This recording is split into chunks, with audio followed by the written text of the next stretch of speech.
Thank you for being here at Mr. Super Oz. This video is going out, and this channel only exists because I, Oz, founded Gamble Comics, which first release was Everlasting Survivors, a 68-page graphic novel called All Day Long. Available now. Follow the link in the description that will take you to gamblecomics.com. While there, you can get hats, shirts, posters, much more, but most importantly, the story itself. Coming soon from Gamble Comics, BC Brute.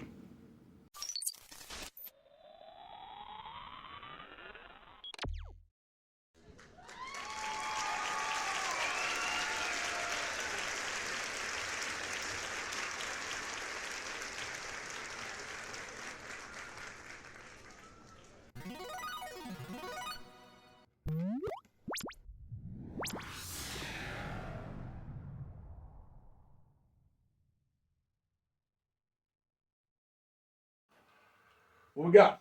New York City, we're back again, still at Madison Square Garden. I don't know why I'm so hyped for this Smackdown on 6/26 of 2003. Because it's in the garden, baby. I guess, but we're going to start out with some hard times, Oh, damn. some sad stuff. Does he coming in? So, Christopher Nowinski Oh, you mean those hard times. is in the ring. He's not in his gear. He's just dressed like a normal... Just like Hidden Bank. Yeah, and all of his compatriots from the Regal Counter Threat, while they are or have always been bad guys, they're just dressed like people. William Regal, Lance Storm Test, and Terry Runnels are all...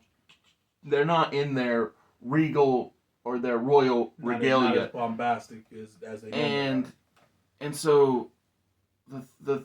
it's weird. So you see just these regular dressed wrestlers in the ring, but then when you pull out and you see, well, you can also noticeably tell that Nowinski is emotional in the ring, but it's confusing. Right. Colin tells like that we've never opened like this before. Yeah. Well, the camera pulls out and you see around ringside is the best first generation. So Kevin Nash, Scott Steiner, Booker T.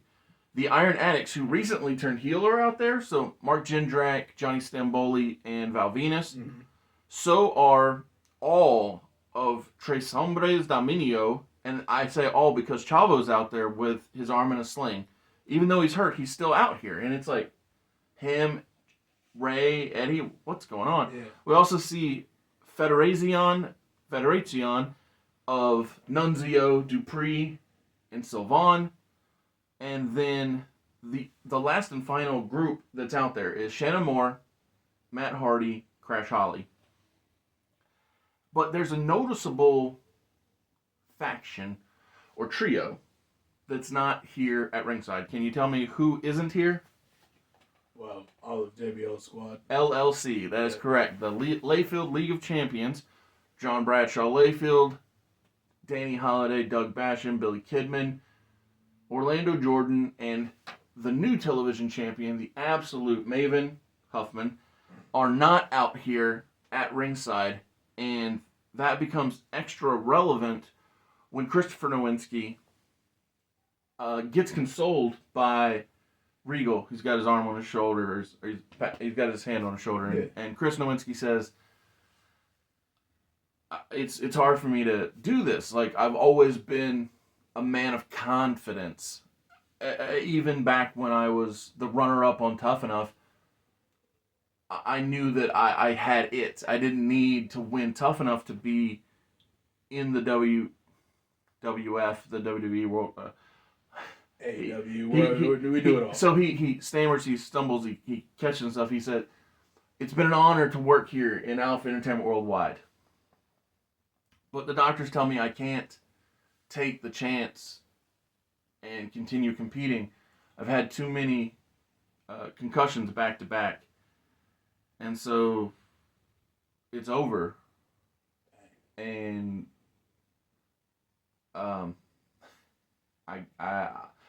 it was an honor to be with King William, and so the crowd, that at first they're confused. Again, they've only been bad guys, but once they understand what's happening, this is reminiscent of what will come in the future with Edge giving his out of nowhere retirement, with Daniel Bryan giving his out of nowhere retirement. It's kind of the precursor to everything that we as fans know can happen and or does happen. Yeah. And so the crowd eventually, they chant "Thank you, Chris."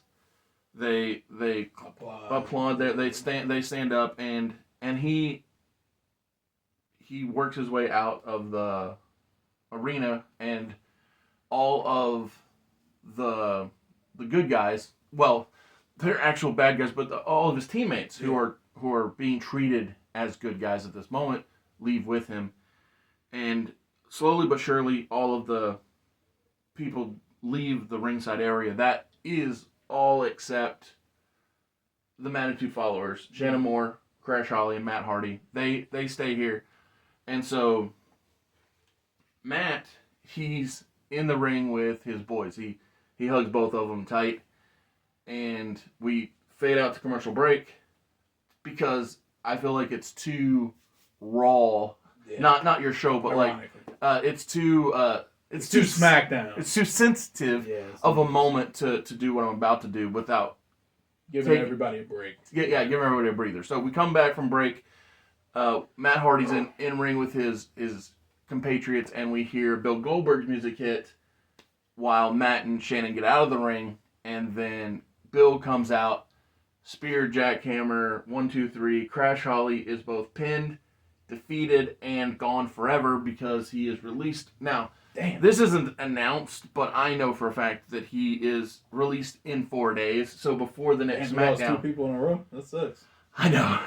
So I know that Crash is gone in the next 4 days, and so with that, I'd already had it. And this is actually my third one because Hugh Morris was also taken out by Bill Goldberg. Oh, good lord! And so like I said, SmackDown's dropping like flies. And so but I also got Sylvain and Dupree before these guys got gone. Mm-hmm.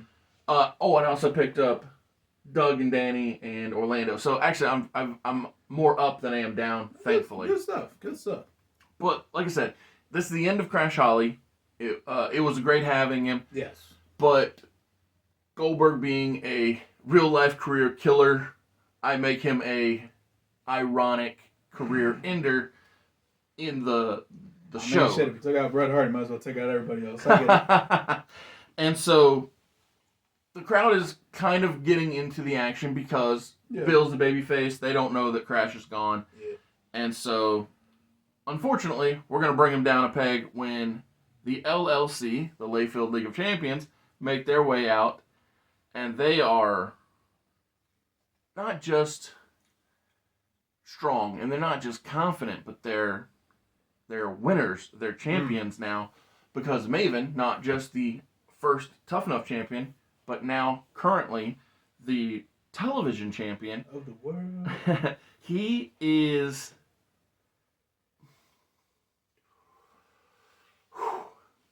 he's very happy because not only did he beat Chris Nowinski to win Tough Enough, he personally feels like that Nowinski being gone is good for all of wrestling.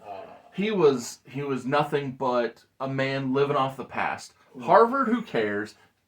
Well, how does that help you be better at wrestling? He's like, I'm a man in the present, and presently, I am your television champion. And don't you worry, tonight when I give Rey Mysterio his understood rematch and retain, I'll never have to face him again. Nothing to even worry about. And so JBL, he takes the mic and he says that it's not just Maven and it's not just JBL that are winners. When tonight the LLC will continue their winning ways when Danny Holiday, Doug Basham, and Orlando Jordan take on the Iron Addicts once again, because last week it got thrown out because of Jamie Noble getting in and out, involved, basically. Exactly. Kind of threw a spanner in the works. And so JBL says that he spoke with Stephanie, made sure that Noble's not around. Of course. And so tonight, Just a ban from the arena gimmick, or just for the night, Jamie's not here because of all the chaos. He's not in the garden. Yeah, exactly. He's not in the garden. And so the Iron Addicts make their way out, and we have, 3-on-3 action. That being Danny Holiday, Doug Bashman, Orlando Jordan versus Mark Jindrak, Johnny Stamboli, and Val Venus. The exact trios match that should have happened last week, but it's pseudo happened, but didn't finish. Sometimes. And wrestling, baby. And so Val Venus loses this match to dang it, Val. I'm going to say Danny Holiday for the sake of argument. Sure. Because it doesn't really matter which one of them the other team won. That was the point. But the only reason I have Val looking up at the lights is he has so much longevity in the company. Has been there a while. That I feel like that he has. It's easier for him to staying power. It's easier for him to recover from the from the loss. He's already got some stock in him, so and so the reason I have the Iron Addicts, even though they freshly turned heel on Jamie, losing is because I feel like the LLC need it more than the Iron Addicts do, because the LLC are so new. Conceptually, they're just a new idea. Yeah. Whereas the Iron Addicts, they've been the same basic idea since the third or fourth week that Mark Jindrak's been in the company. Yeah, that's about right. It's a way to get a man who needs a leg up in the company. I see what you did there. On the right path. And so I have Funaki taking on Zach Gowen. And the thing is, Funaki is really good at playing to the crowd, being entertaining. Smackdown number one announcer. Exactly. That's that. I mean, he even got Gregory Helms banished to Raw. Hey. Poor bastard. But the thing is that Zach Gowen does win because I'm trying to, again, prove in the short time that we have him that he never needed Hulk Hogan. He didn't need Vince McMahon. He can conduct himself in the wrestling ring in such a way as to be memorable and do good things. Indeed. And so it's just simple as that. Yeah. Zach wins, but on his way out of the ring and to the back, he bumps into Billy Kidman, who is backed up by all of his crew. And Billy is on his way to the ring to take on the new Cruiserweight champion, Matt Cappotelli, in an Excellence Initiative match where if Billy can either defeat Matt Cappotelli or last for 30 minutes, he will earn himself a Cruiserweight Championship match. And it's not clean, and it's not pretty, but Billy does... Never needs to be there. Exactly. Billy does win, and this is very important for him. Yeah, I'm about to say this is his first one up until he enlisted into the LLC, and up until he linked up with JBL, Billy Kidman in our book, well, my booking, he's been losing at a high level. Yeah, he's basically been a named jobber, and I did it for the purpose of, well, this somebody's got to lose, and I knew that eventually it was all going to pay off when he teamed up with bad guys and became a bad guy. That's right. And so Billy defeats Matt Cappotelli before the time runs out. Because, again, he's only had, 6 matches total. Yeah. And, again, much like Zach Gowen, we know he's not going to be usable for... Makes sense. So, this is a hype package for next week's Great American Smackdown. And Vince McMahon, he interrupts the said promo with the red, white, and blue and the Lady Liberty and all that. And he says... he says that he's a benevolent dictator. Yeah. And he says that while Hulk Hogan may have beat me at Bash at the Beach, I'm giving him an opportunity. But he who gives can also take away. Mm-hmm. So these are my terms, Hulk Hogan. Either you win the television championship next week, or you're gone, Hulk Hogan. Come on, Maven. Well, it might be Rey Mysterio because keep in mind the main point. event tonight, and after this segment, we determine who is wrestling Hulk Hogan. I'm all for it. So Rey Mysterio versus Maven, the absolute Maven Huffman, television championship match. So the fact is, in this match, it's shenanigans galore. I can't believe I'm shocked. It is what you would expect from the Layfield League of Champions. Much like with the Billy Kidman match, except this time around, when Ray wrestles Maven, Eddie enlists the help of Matt Cappotelli, Jamie Noble, who wasn't supposed to be here but has arrived anyway. It's not into the garden. And so Eddie brings both of them in,